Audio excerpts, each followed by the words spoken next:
we'll just kind of roll into it. All right. But this one's going now, so just hit whenever. I'll figure out how to splice it later. Okay.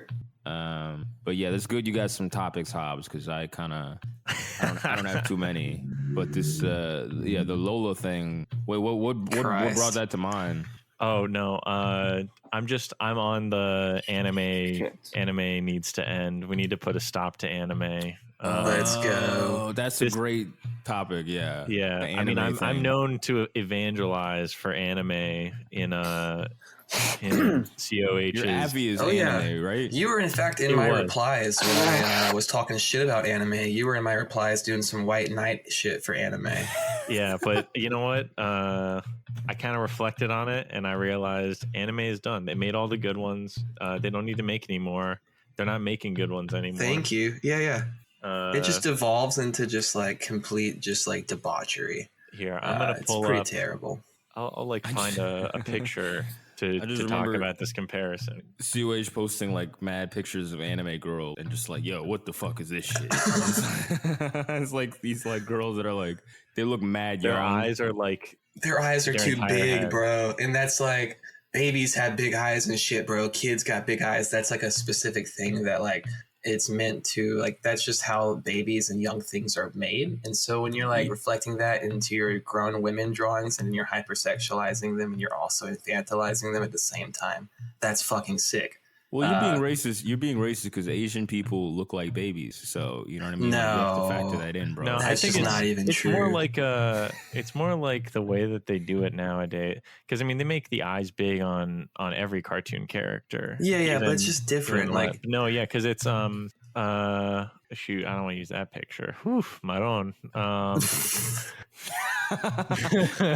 You know, it's got to be some sicko shit. All right, here we go. Hentai. What's the line between anime and hentai? Copy link. That's a thin line. there is no line. That's what I'm telling you. Hentai literally just means like if it's horny or if it's perverse. But if so the it's anime just like is hot, then what's the difference? Yeah, if it's they call it a hentai anime no matter what, is because they're all horny and disgusting nowadays. Apparently, there's a link between anime and childhood interest in anime and adult transgenderism. That's not surprising at all. That's the autism connection. I'm not even joking. That's the getting too invested in false realities. Interesting theory. I've never really.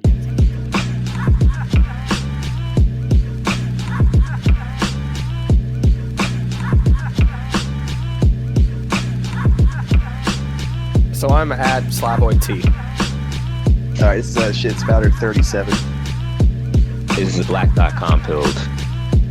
This is the Fed Post.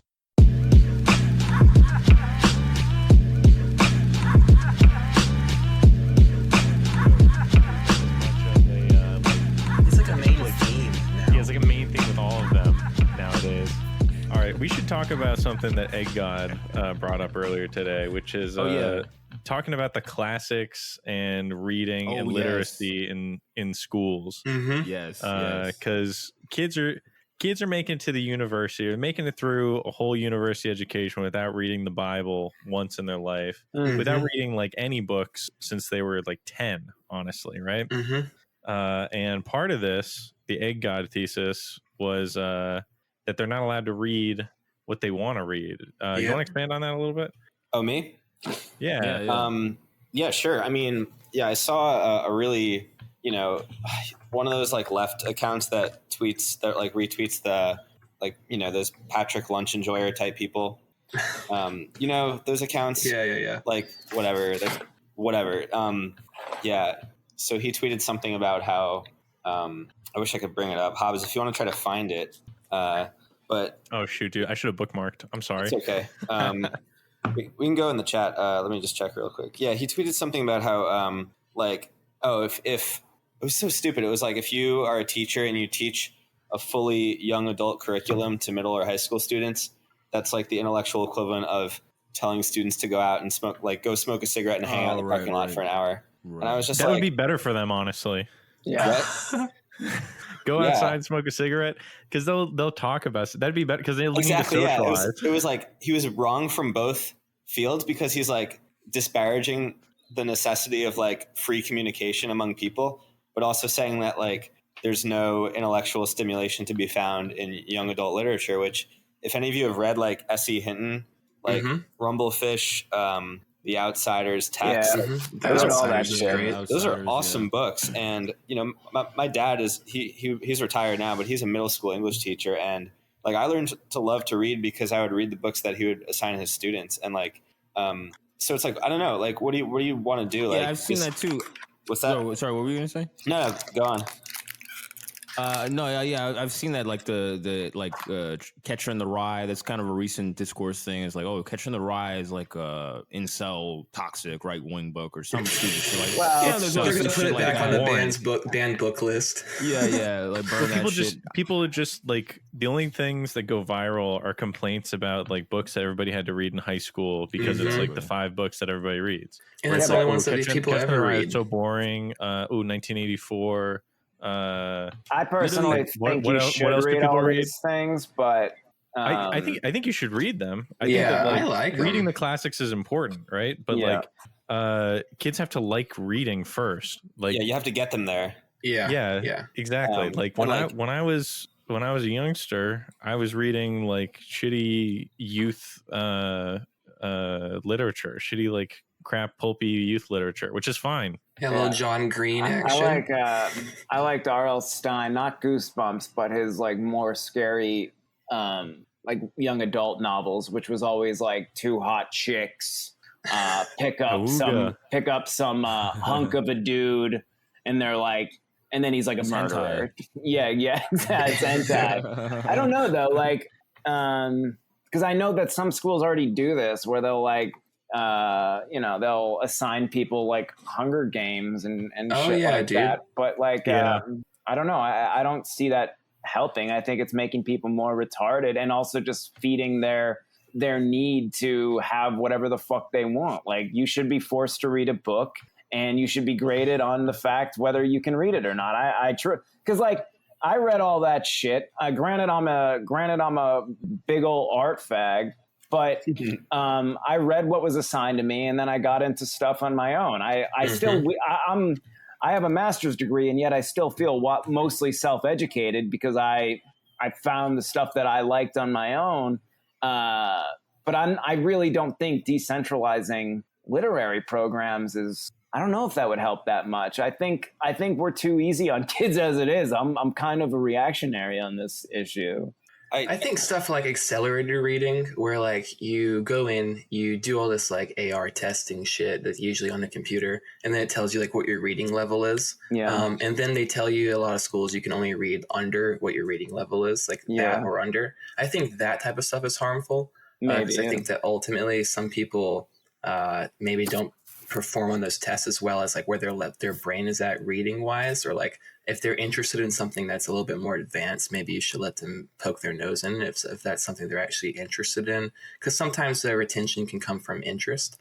So like if you're not interested in something at all, you're going to just run through it and maybe you're not going to pick up as much of it. Now that's a skill to have still. You need to have that to be able to go through and, figure out what's important information and understand and contextualize the text, even if it's something that's not fun for you. But at the same time, when it's like these accelerated reading programs are used for kids, like personal readings for like their homework. So usually it's like you can read 5 books this year of your choice, but they need to be under your AR level. I think that stuff can be hindering because I think it's not like if you want to go out and read like Gulliver's Travels or something and that's not under your AR level, then I think you should be able to do that. But I don't think that like we should just be like, yeah, kids can actually just read whatever they want. And I think there's a lot of utility to reading the classics and like the Western canon. Because it helps you understand like how we got to here collectively as a human consciousness. Like those are important works that help to influence and build the human consciousness in the West to here and to this point. And I think it's important to be able to grapple with those things to try to understand how they played into it and how the representations of it at different times throughout history. Yeah. My thing with reading the classics and like forcing kids to read certain things in school is essentially like you need to have a vernacular for everyone. Everybody needs to have the same, to some extent, everybody needs to have the same works that they're familiar with. it is kind of a joke when you get the Catcher in the Rye viral tweet, ooh, this is toxic masculinity, or this is incel. But the fact that everybody knows what that is that's huge. It's huge. That's a big deal. That's the whole formula that you just find some normie shit and you'd be like, oh, this is actually the pipeline to crypto fascism. That's all you got to do. Anything normal, anything like you played kickball as a kid, you're a crypto fascist or whatever. But like, establishing those things as norms in the first place is important to a degree because there's a unifying factor in that. Like if everyone can pull in their brain that they all read this thing back then at the same age, around the same time, they can be like, oh, yeah, that's an experience that we all collectively had. That's not an experience that was subjective to me entirely. I mean, now there's a subjective experience there, but it's not entirely subjective. It's crazy. So I guess what I'm trying to go ahead. What I was trying to get to is like obviously Egg God teaches at the collegiate level, right? He's teaching undergraduates who are coming into the university courses, university English courses, functionally illiterate. I don't know. Practically obviously retarded. Like I think probably all of us were the kind of kids who were reading books on our own outside of school when we were in like grade school, like 3rd or 4th grade. Like so that we were actually reading the books that we were assigned in high school. Because a lot of people who actually didn't read those books and they just don't do any assigned readings like their entire lives. So like that was me. I'll be honest, that was me. I skimmed a lot. I mean, in high school and shit, I didn't read shit, dude. I was fucking up. I was like just doing my own thing, doing drugs and shit, hanging out with friends. I was not reading shit. But once I got out of high school and on college, I was like living on my own for a little bit, and I was like, you know what? I'm gonna actually dive back into some of the classics that we were supposed to read, and I never actually fully like ingested. And so I went and got like a couple of like U.S. history or U.S. Literature from like 1720 to 19 whatever the fuck, and read like a bunch of the classics, and then got like, you know, I got The Catcher in the Rye and this, that, and the other, because I knew that it was something I missed out on, and it was something I felt like was important to actually engage in. I just didn't know it at the time in high school. And gotcha. I was just just a little bit too fuck that stuff to even actually think about lazy. it. I'd be reading some other shit that I like Asimov or just other shit that philosophy or whatever. Something that I found personally interesting, but something about it being assigned for school. Just, fascistic to you. I was like, Well, the way they present literature is that it's so important. But like, you know, what got me into reading was the fact that like all my favorite writers are like weirdo edgelords, you know, who had something to say about the alienation they felt against society. Like, but that's, you know, when I look at something like, I mean, I totally get hating something like Henry David Thoreau. I hate that libtard myself. I love Henry David Thoreau. Oh, bro. Man. But something like Catcher in the Rye, I would feel like that should be a book that, I mean, it's very easy to like that book. I mean, it's kind of like it's like a YA edgelord novel. There's fucking a hooker in it. There's this fucked up kid running around New York. It seems like that should be one. I mean, the reason they make us read that book so young is it's supposed to give us that like, oh, books are cool. But I do think I think we're contending more with just like than literary programs now, which is kids are, you know, they got phones by the time they're 5 years old and their brains are fucking fully retarded by the time they're 13. I mean, your attention span's shot by then. That's the biggest thing that what I do, like I when I teach, I don't dumb down the things I share, but I share short, like very short essays and articles. And I'm like, look, this is going to take you 15 minutes, but like read it 3 times, you know, like I'm not giving you a book, because all of them, like when I write on the board, like when we do our introductions, I'm like, tell me how much you like reading, 1 to 10, scale of 1 to 10, tell me how much you like writing. And a lot of them just like, they don't read. You know, they've figured out how to game the system in high school. You know, all of us weren't there that long ago. Like, you know, it's just easy as hell to just like cheat off your friends during lunch and not really read the book. But yeah, you should make them read my Substack.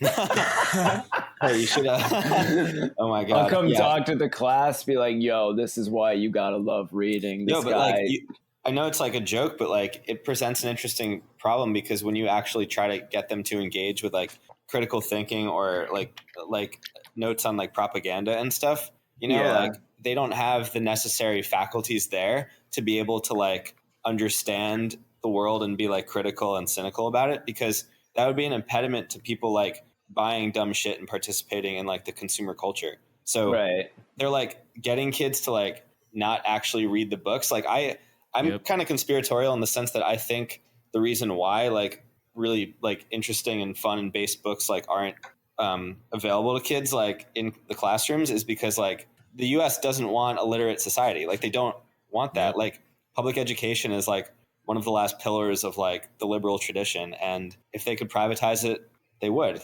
tomorrow. Absolutely. I mean, look at France. Like France took fucking like less than an hour for them announcing vaccine mandates for them to take to the fucking streets, because they have like they have a proud history of resistance. They have the history of the Jacobins, not Jacobin magazine, but the French Revolution. And they're proud of their art. They're proud of their culture. They're proud of their critical stance towards society. Americans just sit around with their thumbs up their ass, willing to fucking accept whatever retard idea they're like. That's what's kind of crazy to me now, is I feel like the faculties in people's brains have been so disintegrated by information warfare that you can literally just like send out a message and get them to think whatever the fuck you want them to think, like that very day. Like people decide in mass that they believe some new weird shit like almost every single day. I part of the deluge and all that, and like, I mean, I think like as far as the curriculum, like the standardized curriculum, like Outsiders and all this stuff that I was assigned to read or whatever, like they're good. I mean, I'm not gonna say that they're bad. I'm not just gonna shit on them for be edgy or make a hot take or whatever. But like, I do think they are safe. I think there's like that's the parameters thing. They set parameters for to like not that thought provoking and like, you know, and like Vonnegut or whatever, like Vonnegut's not going to be like, you know what I mean? That shit fucking flipped my head, and that shit's not, but I mean, as far as the shallow, like understanding thing, like I think that's a big thing. Like I remember reading some articles about like how everybody's got like wider knowledge, but more superficial, you know, and that's like, you're the perfect subject. Everything, you know, you see that on the timeline, you know, you look at somebody who's got a big account or whatever, who's known for like cutting takes or whatever. And it's all just service level, just glossing over. Like, you know, they look at something, they probably didn't think more than 2 seconds about it. They say something that sounds good, and it's about it. And, you know, nobody's really like, everybody says the same shit. It's like thin veneer. That's why they're popular, because like everybody else agrees too that like you don't need more than a surface level understanding, you know? Like I always find myself getting really frustrated at like the 10K plus accounts. And I'm like, how are these people so popular? And I'm like, oh yeah, because everyone's like them. Like everyone is everyone's part of like everyone's like a Heideggerian they, you know, like just part of the id. And it's like it's very hard to be a self. Well, like that's the thing. I got more retarded. That's how I got past 10K. I was like, all right, I gotta dumb this shit. I gotta go fucking stupid. See, okay, I don't group you in with them, you know. No, I know I'm playing.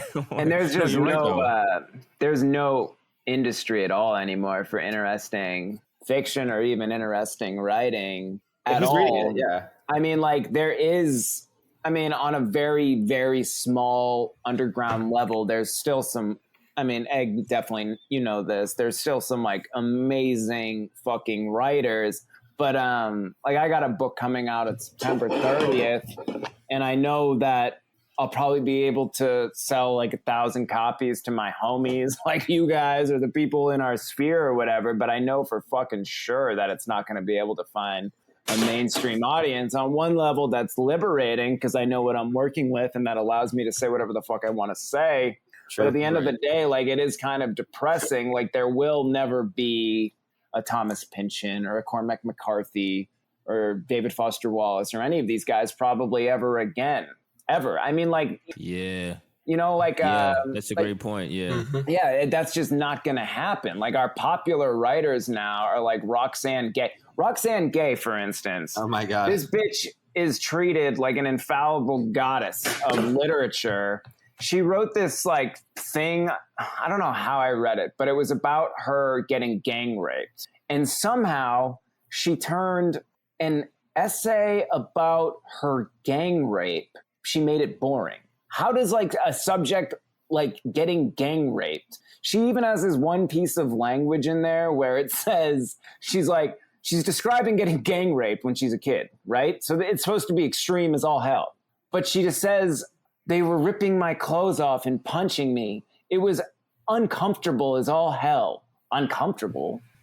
I would think getting gang raped is worse than uncomfortable. But wow. I mean, she performs a propaganda role, and she's rewarded for it. The phrase "as all hell" just reeks of that sort of unfuck yourself, like how to be a total badass. Oh my god, right, et cetera, like self-help. These things that sell really well nowadays, where it's sort of they're like pretend vulgarity, but it's not. Mm-hmm. It's not actually vulgar. It's like sanitized vulgarity. Sanitized vulgarity is what it is. Yeah. Yep. Yeah. They do this with everything, like music, movies, things that get standardized, and it's just easier to sell. It's easier to like market. It's easier like, all right, we know what this is. Nobody gets that like mind blown by it, but it's reliable. You make it edgy. Mm-hmm. You make it edgy without being edgy. You make it so that people can feel like, ooh, I'm bucking the system. I'm not an uptight wasp. Like the Joker movie. And thing is, like once you make everything provocative and edgy, nothing is actually provocative and edgy. Mm-hmm. So like if somebody if there is going to be actual substance behind something provocative and edgy, like the average person wouldn't be able to like reading like Holbeck or something. Like that's like he's a provocative and edgy writer, but like you can get that almost anywhere else. From like somebody like people reading these. Welbeck has real philosophical rigor too. I mean, he's probably not even on the radar of like people who just they see he's really the last one, the last great. I mean, I really think he's like the last great literary artist who has an audience. You know, even then it's tiny. The last I mean, but he's definitely got an audience, and he's certainly still a celebrity in France. But like I said, France still has a slightly different culture than us and a way that they interact with their culture. I think I might even disagree about the Joker, because I think that movie did do something interesting, which is like in sort of. To be fair, I haven't seen it. I'll just say I haven't seen it. So I'm talking out my ass, but yeah.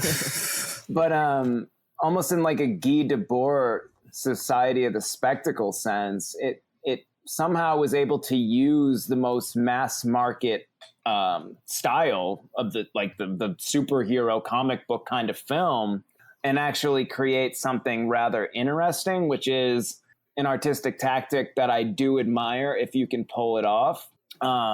Which is like, here's this Joker movie, everyone's going to go see it. But then in that, you actually make some kind of provocative, insightful critiques of the world. Yeah. But whatever, you know. Yeah, you got to. I feel like a better example of that CRK would be like the fucking Suicide Squad and their Joker and shit, where it's like, look, these guys are crazy and they're like deviants. Look at the way they dress and wear their hair. Right. But it's like these people are like, it's nothing. There's no substance there at all. And I think that's like what a lot of like.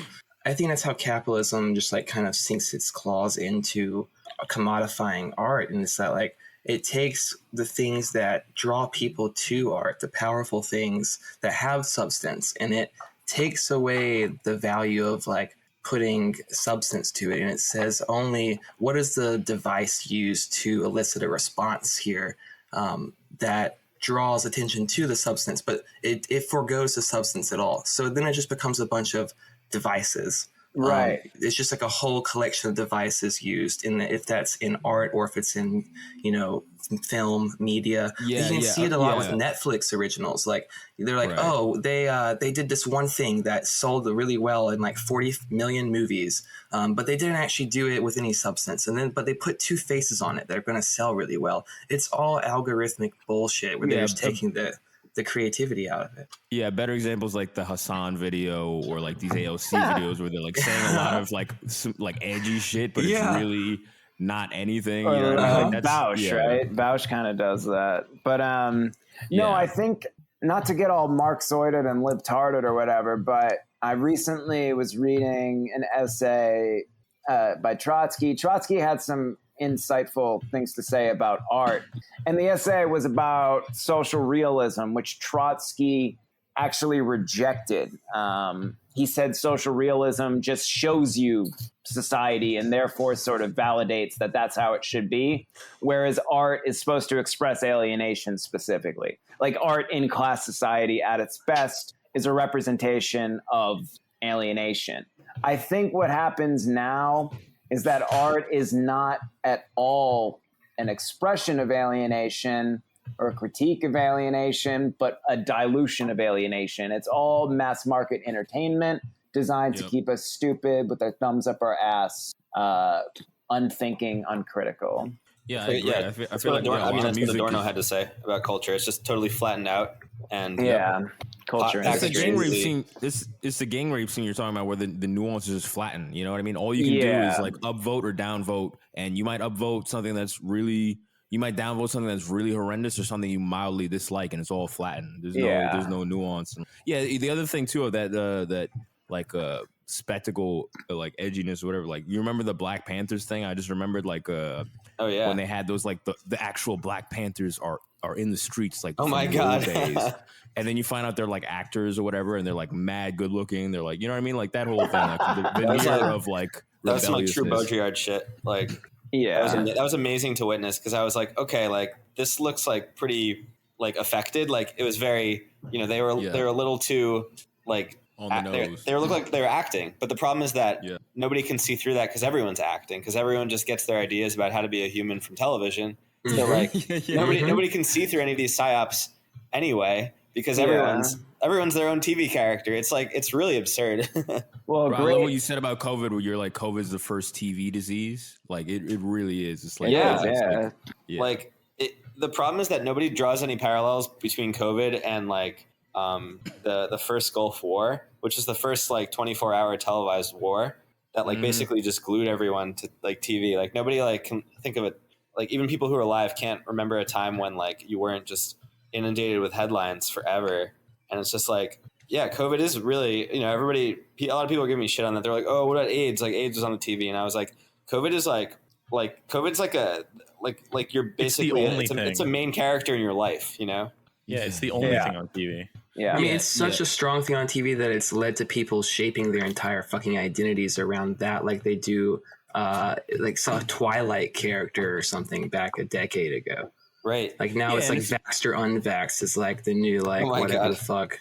Who are the characters in that? I don't even know. Edward. Yeah, it's a cliche point too, but like our fucking last president was a fucking TV show host. Like, I mean, it's so funny. I think one thing that Adam was talking about of like kind of like putting a cap on and limiting like anything new or sort of innovative is like, I remember like somebody, I think it was Cassidy, Baby Baudrillard, was like putting that Alan Savory. I just looked it up. Alan Savory is a psychologist, and he was talking about like peer reviewed shit and like how stupidity is becoming like this like standardized norm. Like they're systematically pushing stupidity because like it has to be peer reviewed. And in that, there's like a closed loop, and everything that was sort of a major breakthrough in society was something that was outside of the agreed scientific norm or academic norm or whatever. That's the only way that shit happens, is somebody being like, a Galileo or whatever, being like, no, this is all wrong from scratch. And they just don't allow, and they're shutting it out more and more with like the peer reviewed and like all their stuff. Like it's becoming harder and harder for that to like blossom or anything like that, anything remotely close to that. That's a good point. Yeah. There's like no acceptance of ideas that don't come from outside of the academy. Like people just like outsource their understanding of things to like super credentialed experts. And exactly. And I'm a real big defend, like, one of the things my hater loves to throw my way is that I'm a pseudo intellectual, but I totally am. And I actually think a lot of great ideas come out of pseudo intellectualism. And like some of my favorite artists and thinkers were total pseuds, whether it's Baudrillard. Like Colin Wilson, Baudrillard, sure, yeah. I think a good example of this sort of devolution that has happened over the last, say, 25 years, because postmodernism was kind of the end of interesting art and things being made of a certain, that actually had some critique of what was happening in the society against it. is this upcoming Sopranos film. And the Sopranos film is written by David Chase. So it's the original artist who made what is arguably probably the last great work of mass market art. And so the Sopranos had this authenticity with this very Italian cast, very like working class looking actors. And then they take this prequel film, and they're telling us that somehow Corey Stoll, who's not only a good looking guy but like 6'6", somehow ages into fucking Dominic Canisi as Uncle Junior, or that Tony's Guinea fucking father is somehow looks like John Bernthal, who played the fucking Punisher. So there's literally nothing. Not even something as The Sopranos, which is like the last big cultural touchstone, that they won't pervert and try and squeeze as much fucking juice out of as they can. And if that's going to be, and if you have to, if you're making a Sopranos movie, which is going to be a hit regardless, and you still have to fluff it the fuck up with a bunch of goddamn leading men and like fucking himbos to sell it, then you're probably fucked and the industry's dead.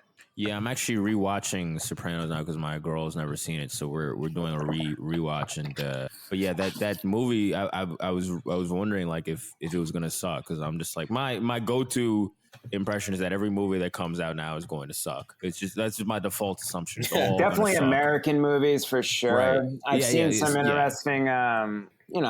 Europeans still take actually Mexican cinema right now, for whatever reason, it's like cartel funded. They're trying to be really serious.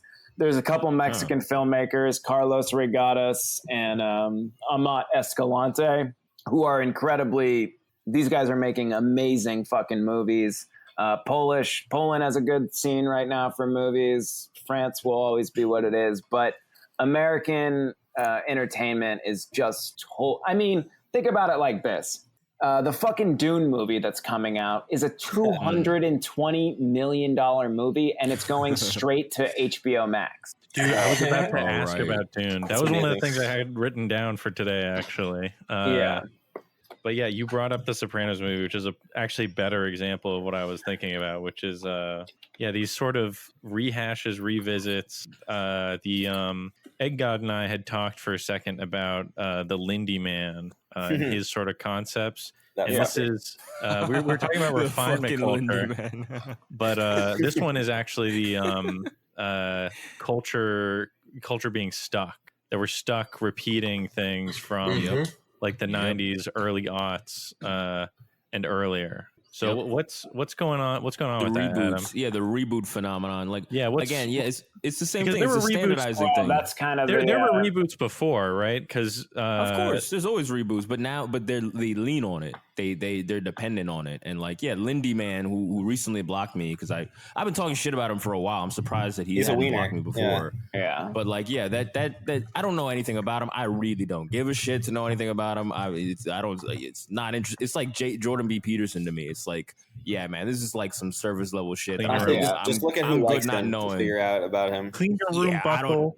All the lamest, corniest fucking irony libs, leftists love him. Like, there's nothing I need to see there. But like, go for a walk is like fucking exactly. Like it's a reboot. It's a reboot of like, it's fucking basic ass shit. But like, it's standard. Everything is standardized. There's nothing new anymore. Oh yeah, COH said, "Are we talking Huntal?" Yeah, I mean, I didn't want to cite Mark Fisher because he's been like recuperated by the most annoying fucking leftists on Instagram, and they've kind of made his ideas sort of cringe. But of course, Fisher isn't my favorite version of this. Yeah, but I mean, like the hauntology thing is definitely true.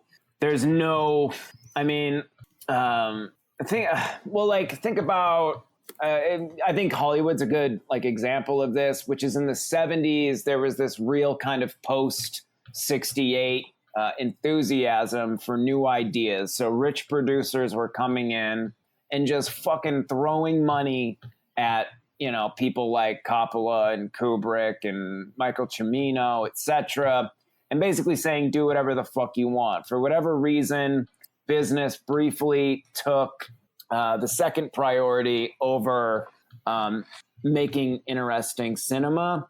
That basically changed with two things. First, Michael Cimino, who had huge success prior with The Deer Hunter, then made Heaven's Gate, which is still a pretty good movie, but it bankrupted the studio because he went so over budget. And then Jaws happened. So like Jaws is still kind of like, Jaws looks like an art film compared to the crap that they make now. But it showed that studios could, maximize profit by having certain marketable concepts. And now it's just marketable concepts. There's no reason to take a risk on a concept that might blow, $50 million if you still have people going to see the same fucking bullshit Avengers, whatever, over and over and over. And if that's just like kind of the ideology of an industry, which is that we don't even exist to make anything interesting, we exist as a profit-making entity, then you're going to be in this sort of what Mr. Libtard Mark Fisher called, the late Libtard Mark Fisher called a temporal loop or a hauntological sort of art. And like, I don't know, I think that there's a lot of stuff to be said that like there's people who are being told in all their media that they're consuming that the world is going to end in 20 years and that everything's so bleak around them. There's no future to look forward to. There's no way to imagine a different reality than what we're stuck in now. People get they're bewildered and they're almost kind of like children. It's infantilizing of our culture, essentially, where it's like people are so uncomfortable and so uncertain about everything that's going on ahead of them that they'd rather just delve back into what's comfortable, right? So you can see this even on fucking commercials. Like I watch like ESPN and stuff to watch sports, so I've been catching some commercials recently for the first time in a while. And like they're replaying commercials from like 2008 and shit, bro. Like they're like bringing back the Geico cavemen and just literally just like playing the same fucking commercials from back then. And then even in some of them, they'll say like a Liberty Mutual commercials, like studies show that nostalgia sells, blah, blah, blah, blah. In the fucking commercial, dude. In the commercial, it makes me want to kill myself. I'm sick of the fucking nostalgia. I want something new. Fuck nostalgia. Yeah. Sometimes they just come out and say it. I was about to say too, because I was about to say the nostalgia thing, because like this is sort of like a right toward thing, but like I do get that same feeling of like coping with how bad things are, of just like just looking backwards. It's like nah, man, like that's depressed people, like certain depressed people you've met, or like who are in a bad part of their life, and all they can do is talk about the good old days. All they can talk about is that shit, and it's just coping. It's coping shit. It's coping. I hate when people talk about. I hate seeing I hate seeing college friends and high school friends, and all they talk about is like college or high school. I'm like, hate that shit. I'm like, yo, haven't you like done interesting shit since then? You know, but the problem is that nobody has. Nostalgia is a really interesting thing. I'm like in the process of writing an essay about how supermarkets like cater to our kind of like desires to like for origin, because like nostalgia represents like going back to a time where things seem to have an origin. Like we're always very like that's why like the trad stuff became really popular, because people want to like go back to a time where you knew where your food was coming from and you knew which place made your clothes and stuff. But like the problem is that the nostalgia that we have for things like cartoons and stuff, and like there wasn't really an origin there anyway, so it's almost like a fake. It's manufactured. It's like capital is run through everything that used to be good or anything that anyone loves, actually, and it's run through and hollowed out all of that bullshit, and it's destroyed it to where there's now a distance between that and what is actually now reality. So there's only memories of this thing, and so what they do is they can then sell you back nostalgia in the form of like these hyper realized like very romanticized visions of a past that you never even fucking had, but you're so removed from it that you can't even remember the fact that shit was miserable back then as well. Yes, bro. Yes. Yo, it's like that meme somebody showed me, like that depressed Wojak, and it's like 2015, 2016, 2017, just miserable. And then the last 4 years has like a thought bubble of like the last 4 years. It's like, oh yeah, I was happy. It's like the happy bloomer. Dude. It's like, no, you weren't. You were not fucking happy. You were fucking like. Thing is, like, relative, same thing. like things are terrible now. So like you'll look back fondly at like 2016 when things were bad and you're like, oh my God, that was amazing. Like we're so inured to everything being so fucking demoralizing that we look back at things that weren't even good and desire to go back to them. Mm-hmm. At that point, you're broken. Your buck is broken. Like that's why that return to tradition thing gets funnier and funnier when it's just like return to like return to Obama. Okay, but it's like a reasonable.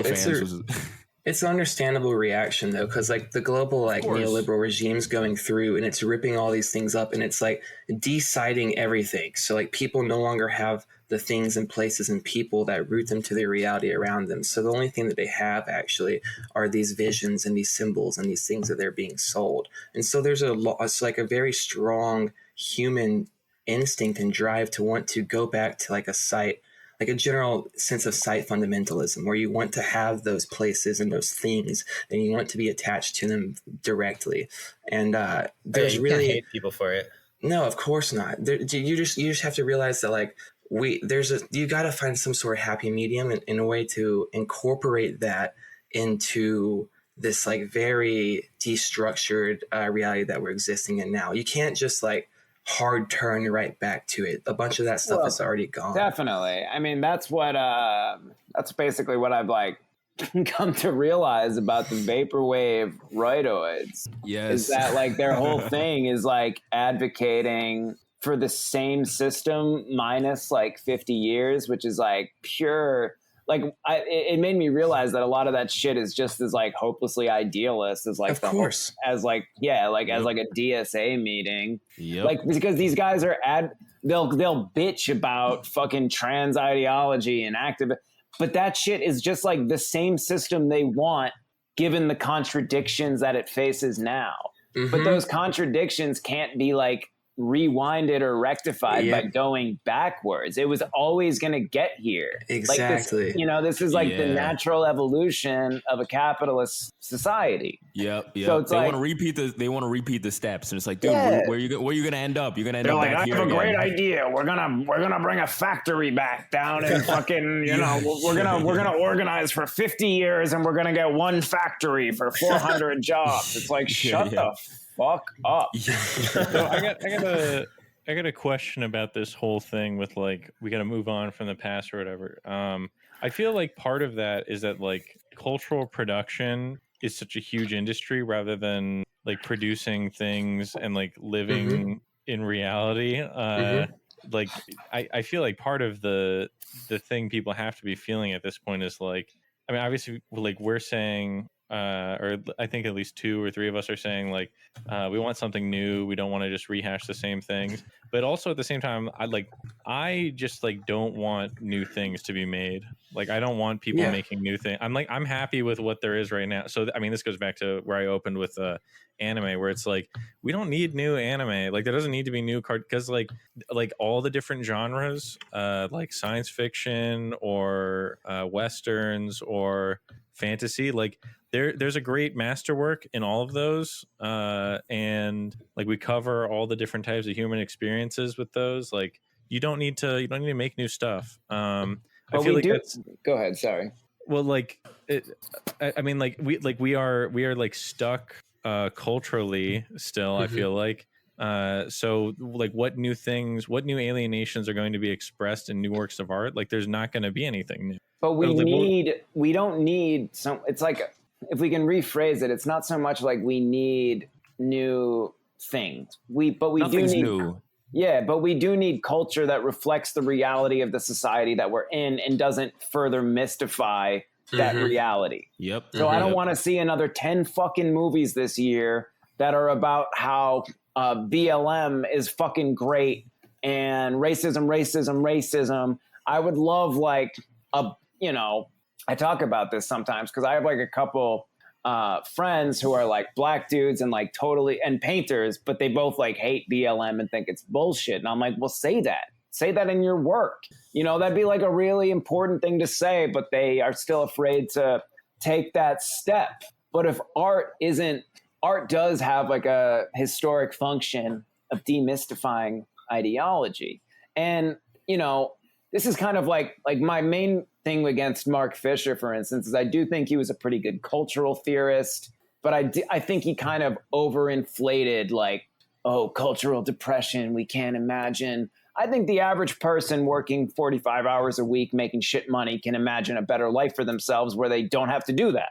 I think where we're stuck is there's like this huge sort of propaganda mechanism that doesn't allow us to actually say what's wrong, or you know what I'm saying? We don't have the language. A lot of us don't have the language to articulate it in the first place. So like you could hold a vision possibly of a better future, but there's like, it's hard to even imagine or articulate material steps to get from here to there. There's such a chasm in between the two because of the fact that it's like actual real materially existing reality and material conditions are so mystified that it keeps everyone very like unable to even get down to the nitty gritty in the first place. So even if you do have a vision for an altered, better reality for yourself or future, which most people don't, because most people don't even believe in a future or don't believe in anything at all. There's so many people that just take on the nihilistic approach of just like, oh, this is it. Nothing really matters. There's just a great nothing. And there's all this, it's all futile. That's such a strong push in our culture today, especially among young people, that creates such an atmosphere where it's hard to imagine a new future. I agree that people can say that they know there is something different that they should be existing and experiencing, but it's hard for them to articulate it in the first place because they're not given the proper language and devices and even analysis to be able to demystify what's going on around them. Yeah. Yeah, and I was thinking like, because Hobbs, I think of the five of us, I think is probably the most like trad leaning. Like, no. I was going to ask about this too. Everybody always says that I'm trad, and I'm like, I'm not trad. No, I don't think you're trad, but I'm saying, you know what I mean? Like on a spectrum, I'm saying like you're the five of us. You're like a throwback. Yeah, well, I figured that you would have like a pushback about that nostalgia thing, and I mean, I agree with you. Like, I mean. No idea is truly original, so nothing's really going to be that new. But I mean, I do feel like we're in a rut. You know what I mean? Like maybe you feel like we don't need anything new, but like I mean, I feel like there's a weird rut. There's a deluge of shit being made, is kind of my opinion. Like I don't know. Like I'm like in terms of movies, like I'll watch between 1 to 5 new movies a year, maybe, right? And then otherwise, like I'll like rewatch one of my like favorite classics. Like it's, and I mean like new releases, right? Like I'll go to the theater between 1 and 5 times a year, like, and it's usually closer 1 to 2, because it's just like there's nothing new that's coming out that's interesting. It's all like superhero crap. It's all some like you see the trailer and you know exactly what sort of didactic, passionate about social justice woman writer made this. Yeah, it's not really new though. It's just quantity. It's not really. Yeah, but I'm like, if I want to see like the same story again, like the better way for me to experience the same story again would be just like watching or reading an older version of it, the source material. Like reading the source material and talking with somebody about it, right? Like having a discussion about it will give me more new insight compared to some like really half-assed, I mean not half-assed, but really mediocre sort of midwit, like middling interpretation of it, right? And if there's some new exceedingly good interpretation of some sort of source material or like original or some story, or some sort of concept in an art film or something, then that's something I'd actually be interested in. And I like hope that people who recommend movies to me understand that, and a lot of them do because they like know my taste. But like I don't see this idea of like, oh, we need new pieces of culture, or like that we need to even be made, like art needs to be made for the current day. It like I don't know. I go back to like the Bible or like the Iliad or nothing the wrong Odyssey. with that. Like but like these things like still hold today. Like they still make sense today. And you can have things that are sort of a remake of them for the modern day, right? Like you can have the sort of cunning hero's journey of Odysseus remade for the modern day, in honestly almost like it's sort of like a inverse version, but like Forrest Gump works as a piece of film, as like a film, because it's essentially you take the sort of Odysseus like multiple trials of like a mortal man, but rather than him being cunning and overcoming them, it's like he's so dumb he overcomes them, right? It's, where it's like kind of turning on its head, and like it kind of makes sense for the modern day where it's like Odysseus's world is like way more simple because there's like the gods and a couple of mystical beasts and there's a few islands, and like he knows where he is. The world is small. And then Forrest Gump is plunged into a world that's, you know, orders of magnitude larger, and there's like so many more people and forces acting on him. And it's just like the only way you can survive in this world is just like you don't care. You just have to not care. If you tell yourself it doesn't matter, then you're going to be fine, right?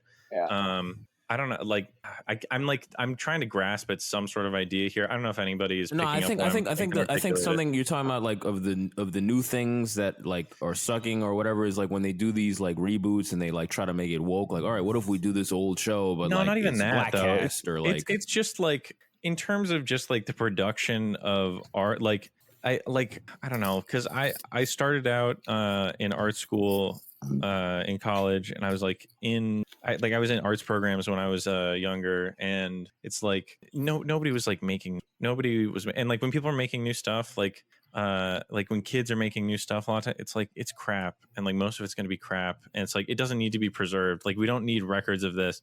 It should just be like you play music live, or you do a live performance of like some old play that somebody else wrote. You don't need to write your own plays, right? And it can just disappear into the ether, right? You don't need, and everything is just recorded now. Everything is trying to be published. Everything is, I don't know. I think that I'm being a downer at this point. But that feeds into a little bit of what I was talking about earlier, though, with like the cult of authenticity, where like no one wants to do a thing that's already been done, right? So they pressure themselves to make this thing that's truly representative of their subjective experience, which ultimately ends up just being some cheap bullshit. Because it's just trying to like re-articulate an objective truth that's already been spoken to in a way that's perfectly fine. And so I think that there's a lot of truth to that. I think there's a lot of like, I think that a good piece of art and a good piece of, you know, literature, whatever, that has a cultural power, it has a moving power to move people beyond, you know, where they're at now, to draw some sort of communal sense with like the world around them, maybe reaching out to the divine, maybe reaching out to collective consciousness, something like that. And we're very separated from any type of semblance of that now. So except for now me, I'm really changing the fucking game. There we go, Adam. That's what we need. I mean, you have to look at Twitter as kind of like artists or a group of artists trying to like create their own culture, sort of like. I mean, even look at what you guys are doing with the Fed Post. That's like independent cultural production. 100%. That's like actually meaningful to people. Like I tweeted something kind of callous maybe about how the other day, like I rethought it and I was like, I don't know how I feel about that idea. But I kind of laughed at people who sort of like use catchphrases and kind of model ideas off things they heard on podcasts in the same way they do it with TV shows. But then I thought about it and I was like, well, what's better? Like I think that's cool actually, to be able to produce your own kind of like, to create your own shit and have people to have like actual fans and acolytes like that. Before I jump off, the one thing I always recommend people these days is the best writer currently working is this Scottish guy who lives in Southeast Asia. His name is New Joich, N-E-W Joich, J-U-C-H-E. He prints his books on very small presses, but Jesus Christ, this guy is amazing. It's a little edgy and transgressive, but it's not like just edgelord nonsense. It's got real sort of philosophical rigor. He collapses the distance between fiction, autofiction, philosophy, art criticism. It all sort of happens. He switches his voice numerous times throughout the writing. He just published a book called The Worm, which is a literary exploration of the mesmerism of Adolf Hitler's voice that ends with a 45-minute fictional conversation about art and aesthetics between him and Hitler. It's fucking dope. Damn. Nice. And you want to plug, you had a book coming out, too. You want to plug that, too? Oh, sure. Thanks, man. Yes, I have my first collection of fiction/theory fiction. It's called Communions. It will be out September 30th on Hyperion Press. It's a literary exploration of art and literary history and opiate addiction. Every chapter is me fictionalizing the life of a famous dead writer, artist, and junkie. And so every single chapter, I switch my voice into the voice of someone who I admire or read or look at the work of or whatever. September 30th, it'll be available in stores online. And nice. If you're my homie, you can just message me and I'll make sure I get you a copy. Nice. And that, you're System of Systems Pod for everybody who doesn't know. System of Systems Pod and safetypropaganda.substack. Nice. Read Safety Propaganda. It's good. Thanks, bro. Hey, guy, you wanna drop a handle and plug anything? Sure. Well, I'm at Sweet Egg Person on Twitter. And actually, I guess the most recent thing I wrote was for Adam for Safety Propaganda. Yes. What was that about? I wrote about it was about a lot of things, I guess. Just I wrote about like the bleak sort of hopelessness of the kind of disappearing dream of like comfort within a sort of modernity. I don't know if that makes any sense. I kind of jumped from idea to idea. I talked about a movie and about how like basically in modern society, like there's nothing really to live for, but we cling desperately to life because of that. And then from there, I just went off on a bunch of topics. But actually, I was supposed to have an article come out in Current Affairs under my real name, but for real. But Current Affairs, you know what happened? I don't know. It was just so it was like really funny because it was a cultural essay I pitched like a year and a half ago, and they got back to me and they're like, "Oh, do you want to publish it?" I was like, "Sure." So I might just release it as The Egg in a couple weeks, like if it's not getting published. Nice. Very cool, dude. Nice. Box out Nathan J. Robinson. Fuck that guy. So but yeah, I still write essays on my Medium, so if people want to look at those, it's in my thank you. Thanks, buddy. There we go. Yes, like the most read Fed Post crew. They are good. I can't confirm. Maybe. And what about you, Hobbs? I am currently tell tweeting. Them the ad and anything you want to plug. I am Hobbs posting. I have nothing to plug. All I have to plug is go to church, everyone.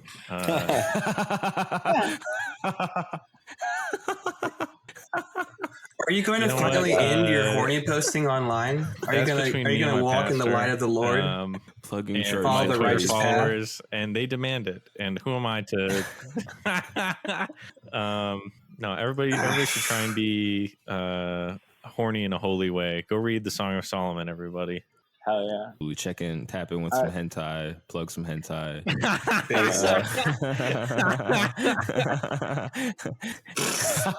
No, don't even go near the hentai. Put the cartoons down. I gotta plug in. Pick up reality. Plug in a new light on my truck. The brake light's broken. Lindy, it's very Lindy. Take a Lindy walk outside. People should just listen to and read the things by these other guys because they actually publish stuff and I never publish anything. So, it was great to be on here. I've been on a show in like a year. Yeah. For sure. I always love. Yeah, it was great catching up with all y'all. I hit you guys like literally this morning. So thanks for coming in. Like Slav was out, so that's much appreciated. Adam, thanks for coming on. Thanks for getting us off of the usual topics. We don't, we talk about COVID. I have a list of things not to talk about. Don't talk about COVID. Don't talk about China. Don't talk about fucking Afghanistan. So this is good. This is much appreciated. Good break. No problemo. I got you. Appreciate it. All right, thanks, fellas. Thanks again. We'll have you guys on again for another time for sure. All right, man. Sounds good. Talk to you guys soon. All right, guys. Good night. Have a good night. Have a good week, y'all.